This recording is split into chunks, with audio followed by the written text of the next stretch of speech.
ಭಸ್ಮಗಂಧ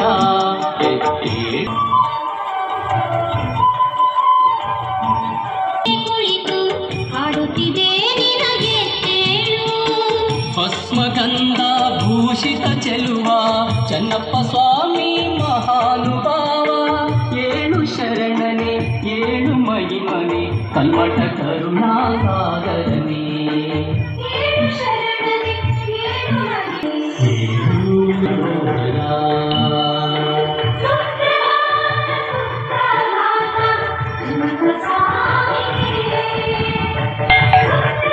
ಮೂಲಗತಿಗೆ ಇದೆಯಾ ಜೀವಂತ ಸಮಾಧಿ ಆಗ್ತಕ್ಕಂಥದ್ದು ಇದು ಜನಗಳು ಕೇಳಿದಾಗ ಒಂದು ನಿಮ್ಮ ಕುರು ತೋರಿಸುವಂದಾಗ ಸತ್ಯ ತೋರಿಸುವಂದಾಗ ಗದ್ದಿಗೆ ಎದ್ದು ಈ ಥರ ಆಗಿರ್ತಕ್ಕಂಥದ್ದು ಇದೊಂದೇ ಗದ್ದೆ ಇದೇ ಸ್ಥಳದಲ್ಲಿ. ಹಾಯ್ ಫ್ರೆಂಡ್ಸ್, ಎಲ್ರಿಗೂ ನಮಸ್ಕಾರ. ಇವತ್ತಿನ ಸಂಚಿಕೆಯಲ್ಲಿ ನಾವು ಕತ್ತಿಗೆ ಗ್ರಾಮದಲ್ಲಿರುವಂತಹ ಶ್ರೀ ಚೆನ್ನಪ್ಪ ಸ್ವಾಮಿ ಮಠಕ್ಕೆ ಬಂದಿದ್ದೀವಿ. ಈ ಮಠದ ಸ್ಥಳ ಪುರಾಣದ ಬಗ್ಗೆ ಇಲ್ಲಿನ ಸ್ವಾಮಿಯರ ಹತ್ರ ತಿಳಿದುಕೊಳ್ಳೋಣ ಬನ್ನಿ.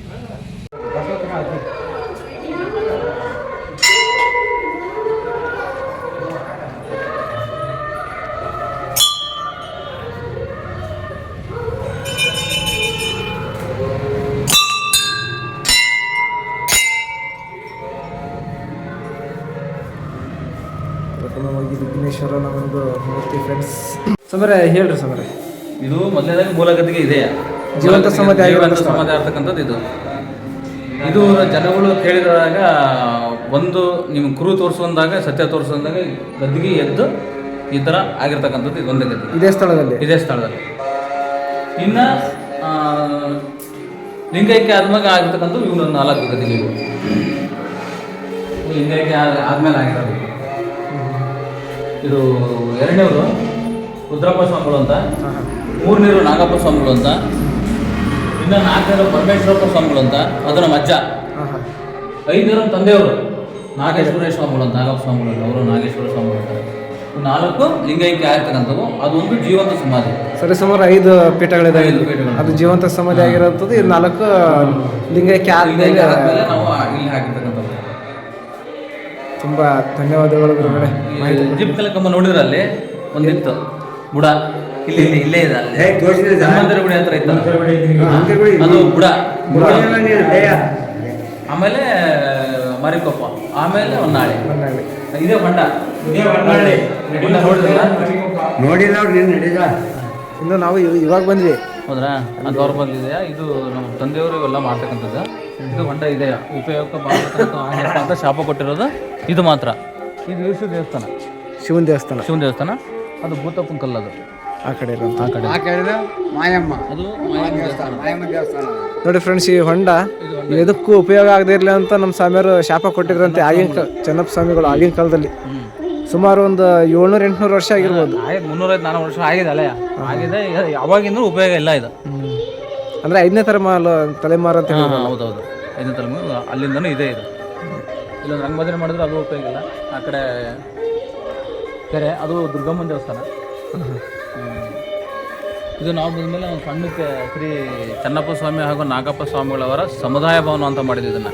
ಇಲ್ಲಿ ನಾವು ಬಂದಮೇಲೆ ಈ ಮಠಕ್ಕೆ ಆಸ್ತಿ ಇಲ್ಲ, ಒಂದು 4 ಅಂಗಡಿ ಬಾಡಿಗೆ ಕೊಟ್ಬಿಟ್ಟು ಅವ್ರು ರೆಡಿ ಮಾಡ್ತಕ್ಕಂಥದ್ದು. ಈ ಮಠನ ಪುತ್ರವರ್ಗ ಮಠ ಆದ್ರೂ ಇಂಪ್ರೂವ್ಮೆಂಟ್ ಮಾಡ್ಬೇಕು ಅಂತ ನಮ್ಮ ಆಸೆ. ಅದೇ ಭಕ್ತರೇ ಮಠದ ಆಸ್ತಿ. ಬರ್ತಾ ಮುಂದಿನ ಪೀಳಿಗೆಗೆ ಉಪಯೋಗ ಆಗಲಿ ಅಂತ ನೀವು ಮಾಡ್ತಾ ಇರ್ತಕ್ಕಂಥದ್ದು. ಭಕ್ತರ ಮಠದ ಆಸ್ತಿ. ಭಕ್ತರಿಲ್ಲ ಅಂದ್ರೆ ನಾವು ಏನು ಮಾಡೋಕ್ಕಾಗಲ್ಲ. ಅವರೇ ನಮ್ಗೆ ಸಾಕದ, ಬೇರೆ ಯಾರು ಸಾಕಾಗಲ್ಲ. ಮೊದಲ್ರಿ ಅವ್ರಿಗೋಸ್ಕರನೇ ಮಾಡ್ತಾ ಇರೋದು. ಭಕ್ತರ ಭವನ ಅಂತಾನೆ ಮಾಡಿದೆವು ಅದನ್ನ. ಚೆನ್ನಪ್ಪ ಸ್ವಾಮಿಗಳು ಹಾಗೂ ನಾಗಪ್ಪ ಸ್ವಾಮಿಗಳು ಭಕ್ತರ ಭವನ ಅಂತಾನೆ ಭವನ ಮಾಡಿರೋದು. ಭಕ್ತರಿಗೋಸ್ಕರ ನೀವು, ನಿಮಗೋಸ್ಕರ ಭಕ್ತರು, ಆ ಥರ ಮಾಡ್ತಕ್ಕಂಥದ್ದು. ಇದು ಈಶ್ವರನ ದೇವಸ್ಥಾನ ಅಂದ್ರೆ ಫ್ರೆಂಡ್ಸ್, ಇದು ಶಿವನ ದೇವಸ್ಥಾನ ಅಂತೆ. ಆ ಕಡೆ ಇರೋದು ಭೂತಪ್ಪನ ಕಲ್ಲು.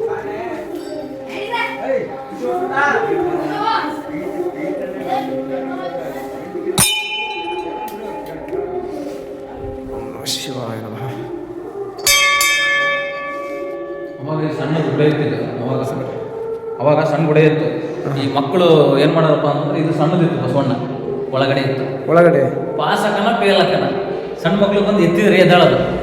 ಪೇಲಕಂದ್ರೆ ಹಂಗೆ ಆತರ ಪಾಸ ಪೇಲ ಅಂತ ಎತ್ತಿ ಕೇಳೋ ಅಂತ ಪೇಲಾದ್ರೆ ಅಂತ ಒಂದು ಬಸವಣ್ಣ ಕೇಳೋರು. ಒಳಗಡೆ ಇದ್ವು 2 ಇಲ್ಲೇ ಇತ್ತು. ಇವಾಗೆಲ್ಲ ಕೆಡವಿ ಅದರೊಳಗೆ ಭೂಗತ ಮಾಡಿ ಪ್ರತಿಷ್ಠಾಪನೆನ ಶಿವ ಮತ್ತು ಲಿಂಗನ ಮಾಡಿದ್ದಾರೆ ಈಗ ಎಲ್ಲ ಜೀರ್ಣೋದ್ಧಾರ ಮಾಡಿದ್ದ ಇದ್ಮೇಲೆ ಈ ಥರ ಈ ಮಾಡಿದ್ದಾರೆ. ಥರ ಮಾಡ್ತಕ್ಕಂಥದ್ದು ಈಗ. ಮುಂಚೆ ಸಣ್ಣದು ಇತ್ತಲ್ಲ, ಚಿಕ್ಕದು ಸಣ್ಣದಿತ್ತು ಅವಾಗಲೇ ಸಣ್ಣದು. ಈ ಕಡೆ ಭೂತಪ್ಪ, ಇದು ಬಾಡಿ ಪಾವಡ ಅದ್ರದ್ದು ಭೂತಪ್ಪಂದು ಆ ಕಲ್ಲು, ಭೂತಪ್ಪನ ಕಲ್ಲು ಐತಲ್ಲ ಚೆನ್ನಪ್ಪಜ್ಜ ಇಲ್ಲಿ ಇಟ್ಟು ಹೊನ್ನಾಳಿ ಮಠದಲ್ಲಿ ಹಂಗಿದೆಯೋ ಹಂಗೆ ಇಲ್ಲಿ ಒಂದು ಭೂತಪ್ಪನ ಕಲ್ಲು ಸ್ಥಾಪನೆ ಮಾಡಿದ್ದಾರೆ ಇಲ್ಲಿ ಅದೇ ಥರ.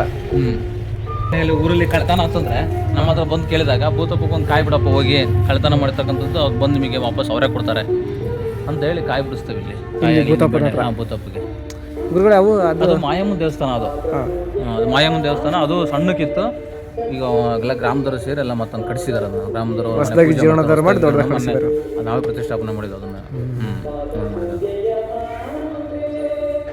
ಗುರುಗಳೇ ಮಾಹಿತಿ ಕೊಟ್ಟಿದ್ದಕ್ಕಾಗಿ ತುಂಬ ಧನ್ಯವಾದಗಳು ನಿಮಗೆ. ಒಳ್ಳೇದಾಗಲಿ, ಭಕ್ತರಿಗೆ ಒಳ್ಳೇದಾಗಲಿ, ಭಕ್ತರಿಗೆ ಒಳ್ಳೇದಾಗಲಿ ಅಂತ ನಾವೆಲ್ಲ ತಿಂಗಳು ಅಂದರೆ ಲೋಕಲ್ ನರ್ತವಾಗಿ ತಿಂಗಳ ರುದ್ರಾಭಿಷೇಕ ನಡೀತಾ ಇರ್ತದೆ, ಅನ್ನ ಸಂತರ್ಪಣೆ ನಡೀತಾ ಇರ್ತದೆ. ಯಾರಾದರೂ ಬಂದು ಅನ್ನ ಸಂತರ್ಪಣೆ ಮಾಡೋದಿದ್ರೆ ಬಂದು ಇಲ್ಲಿ ಕತ್ತಿಗೆ ಚೆನ್ನಪ್ಪ ಸ್ವಾಮಿ ಮಠದಾಗಲಿ ಹೊನ್ನಾಳಿ ಚೆನ್ನಪ್ಪ ಸ್ವಾಮಿ ಮಠದಾಗಲಿ ಹಮ್ಮಿಕೊಳ್ರಿ. ನಂಬಿಕೆಯಿಂದನೇ ನೀವು ನಡ್ಕೊಳ್ರಿ. ನಂಬಿಕೆನೇ ಇದ್ದರೆ ದೇವರು, ನಂಬಿಕೆ ಇಲ್ಲ ಅಂದರೆ ನಾವೇನು ಮಾಡೋಕ್ಕಾಗಲ್ಲ. ನಂಬಿ ಬರ್ರಿ, ನಂಬಿ ಬಂದವರಿಗೆ ಯಾವುದೂ ಕೈ ಬಿಡಲ್ಲ. ಇಷ್ಟು ಹೇಳ್ತಾ ಇದ್ದಾವೆ ಅಷ್ಟೇ. ಒಂದೆರಡು ಹಿತವಚನಗಳು ಹೇಳ್ರಿ ಗುರುಗಳೇ ಭಕ್ತರಿಗೆ. ಹಿತವಚನ ಅದೇ, ನಂಬಿ ನಡಿಬೇಕು. ಏನೇ ಆದ್ರೂ ನಿಮ್ಮ ತಂದೆ ತಾಯಿಗಳನ್ನ, ನಿಮ್ಮ ಮನೆ ದೇವರನ್ನು, ನಿಮ್ಮ ಇಷ್ಟಾದ ದೇವರುಗಳನ್ನು ನೀವು ನೆನ್ಕೊಂಡು ನೀವು ನಂಬಿದ್ದೇ ಆದರೆ ಮುಂದೆ ನಿಮಗೆ ಚೆನ್ನಾಗಿ ಆಶೀರ್ವಾದ ಮಾಡ್ತಕ್ಕಂಥದ್ದು ಅವರ ದೇವರ ಒಂದು ಕರ್ತವ್ಯವಾಗಿರ್ತದೆ. ದೇವರುಗಳು ಸಹ ನಿಮ್ಮನ್ನು ನೋಡಿ ನಿಮ್ಮ ಮನೆ ದೇವರಾಗಲಿ ನಿಮ್ಮ ಇಷ್ಟ ದೇವರಾಗಲಿ ನಿಮಗೆ ಒಳ್ಳೇದು ಮಾಡ್ತಾನೆ ಅಂತ ನಮ್ಮ ಹಿತವಚನ ಹೇಳೋದು ಅಷ್ಟೇ. ನಿಮಗೆ ಯಾರಿಗೂ ಅನ್ಯಾಯ ಮಾಡಬೇಡ್ರಿ. ದಾನ ಧರ್ಮ ಮಾಡ್ಕೊಂತಿರ್ಬೇಕು ಯಾವಾಗಲೂ. ದಾನ ಧರ್ಮ ಇತ್ತು ಅಂದ್ರೆ ಅದು ನಿಮಗೆ ಮುಂದಿಗೆ ಫ್ಯೂಚರಿಗೆ ಚೆನ್ನಾಗಿರ್ತದೆ, ಒಳ್ಳೇದಾಗ್ತದೆ. ನಿಮ್ಮ ಕೈಯಲ್ಲಿ ನೀವು ಬಂದರು, ಯಾರು ಬಂದರೂ ಇಲ್ಲ ಅಂತ ಯಾರನ್ನೂ ಕಳಿಸ್ಬೇಡ್ರಿ. 10 ರೂಪಾಯಿ ಇದ್ದರೆ 1 ರೂಪಾಯಿ ಕೊಡ್ರಿ ಅಷ್ಟೇ. ದಾನವೇ ಧರ್ಮ. ಧರ್ಮದಿಂದ ನಡ್ಕಂದ್ರೆ ಅಂದರೆ ನಿಮ್ಮ ದೇವ್ರನ್ನ ನಿಮ್ಗೆ ಕಾಪಾಡ್ತಾನೆ. ಅಷ್ಟು ಹೇಳಕ್ಕೆ ಇಷ್ಟಪಡ್ತಿದ್ವಿ. ಧರ್ಮನೇ ಲಾಸ್ಟ್ ಕಾಪಾಡ್ದಲ್ಲ. ಧರ್ಮವು ರಕ್ಷಿತ ಧರ್ಮನ ನಾವು ಕಾಪಾಡಿದರೆ ಧರ್ಮ ನಮ್ಮನ್ನು ಕಾಪಾಡ್ತದೆ ಅನ್ನೋದು ಭಾವನೆ. ಆ ಭಾವನೆ ಇಟ್ಕೊಂಡು ನಡೀದೆ ಅಷ್ಟೇ. ಅದೇ ಸತ್ಯ ಕೂಡ ಹೌದು. ಕತ್ಗಿ ಗ್ರಾಮದಲ್ಲಿ ಪ್ರತಿ ವರ್ಷ ಕಾರ್ತಿಕ ದೀಪೋತ್ಸವ ನಡೆಯುತ್ತೆ. ಕತ್ಗಿ ಗ್ರಾಮಸ್ಥರು ಎಲ್ಲ ಗ್ರಾಮಸ್ಥರು ಸಹ ಕತ್ಗಿ ಗ್ರಾಮಸ್ಥರಾಗಲಿ ಅಕ್ಕಪಕ್ಕದ ಗ್ರಾಮಸ್ಥರಾಗಲಿ ಇದಕ್ಕೆ ಧನ ಸಹಾಯನ ಮಾಡ್ತಾರೆ. ಅವ್ರು ಧನ ಸಹಾಯ ಮಾಡೋದಕ್ಕೆ ನಾವು ಕಾರ್ತಿಕ ದೀಪೋತ್ಸವ ಮಾಡೋದು, ಇಲ್ಲದ್ರೆ ನಮ್ಮ ಕೈಲಿ ಮಾಡೋಕ್ಕಾಗಲ್ಲ. ಕತ್ಗಿ ಗ್ರಾಮಸ್ಥರ ಸೇವೆ ಅಪಾರವಾಗಿದೆ. ಸೇವೆ ಮಾಡಿದರೆ ಸಹಿ ಕಾರ್ತಿಕ ದೀಪೋತ್ಸವ ನಡೆಯುತ್ತೆ. ನವೆಂಬರ್ ತಿಂಗಳಲ್ಲಿ ಕಾರ್ತಿಕ ದೀಪೋತ್ಸವ ಗೌರಿ ಹುಣ್ಣಿಮೆ ದಿವಸ ನಡೀತದೆ. ಅದಕ್ಕೆ ಕತ್ಗಿ ಗ್ರಾಮಸ್ಥರ ಸಹಕಾರನೂ ಭಾಳ ಐತಿ. ಹಾಗೂ ಅಕ್ಕಪಕ್ಕದ ಗ್ರಾಮಸ್ಥರು ಸಹ ನಮಗೆ ಭಕ್ತಾದಿಗಳು ಸಹ ದೇಣಿಗೆ ಕೊಟ್ಟರನ್ನ ನಮಗೆ ಎಲ್ಲಿಯವರು ಸಹ ಇಲ್ಲ ಅಂತ ಹೇಳಲ್ಲ, ಎಲ್ಲರೂ ಸಹ ದೇಣಿಗೆ ಕೊಡ್ತಾರೆ. ಕತ್ಗಿ ಗ್ರಾಮಸ್ಥರ ಸಹಕಾರ ಭಾಳ ಐತಿ.